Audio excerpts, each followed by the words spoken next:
Okay, another pay it forward video. This is my wife's 2015 Toyota Land Cruiser, 5.7 liter engine. I just changed the spark plugs out. Here's the spark plugs. I use Denso. There's the numbers on them. They were not gapped properly, which is typical, I guess. And they have the gasket style. So I'll tell you this, I watched some videos and I just want to thank the guys that went ahead of me learning about how to get this firewall plug on the passenger side out, because there's brackets you got to remove. There's a bracket back there, that's 12 mil bolt. That's a short 12 mil bolt, and the one over here, that one is a 10. Okay, so take all three of those out. I didn't think it was that bad. I did have to spin that clip a little bit to get out of the way of that coil bolt, but once I loosened that and I was able to slide the hoses up and down, you don't have to turn loose of the hoses. That's not necessary. Leave them in the metal, and you don't have to move them much, just a little bit up and down. There's not a lot of strain on them.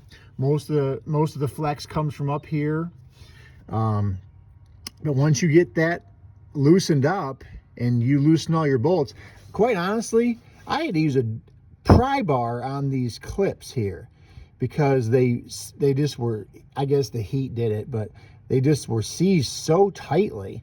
But I had to use a little pry bar and just kind of wiggle them.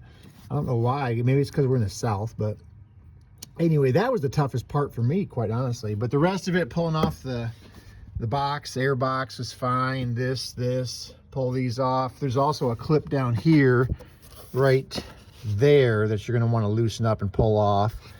Got a little tab, and then you got your three bolts there, and there's one tucked away right there. Those are all 10 millimeter. Pop off that with a Phillips. That just from the outside scoop. Once you have that off, you're wide open. You have plenty of space to work here. I found the passenger side easier than over here. Now, let me go over here. This was, I mean, there's nothing to remove here to make way, but between these lines, these brake lines here, they were kind of a pain in the rear. Again, the clips, maybe I'm being a weenie about it. You can say what you want to say. But just getting around the AC hoses and everything else, like this fuse box here, it was where I had to stack extensions, that kind of thing. But don't get me wrong, the driver's side, not too bad.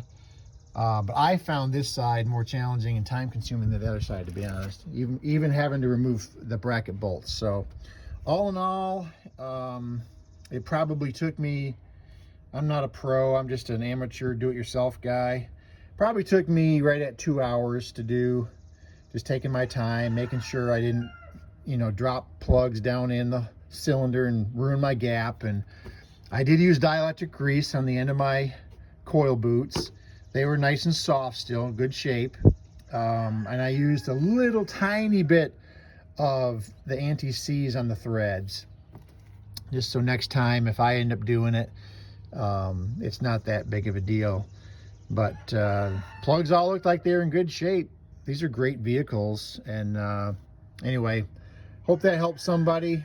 There's other videos out there, I know, more detailed than mine. I just wanted to give you my perspective on that. But just standard, I used to use an old-fashioned 1982 model Craftsman set with my snap-on ratchets. These ratchets, terrible. But these just work nice and I'm just familiar with them, is all it is. I don't even use the Craftsman ratchets anymore. They're just keep it weighted down. But the snap-on ratchets are the way to go. Those things are so slick. Well, anyway, I'll quit rambling. Thank you, fellas, for those of you who went before me that gave me the tip on the other, on the passenger side, right against the firewall with those brackets. That was very helpful. Appreciate you.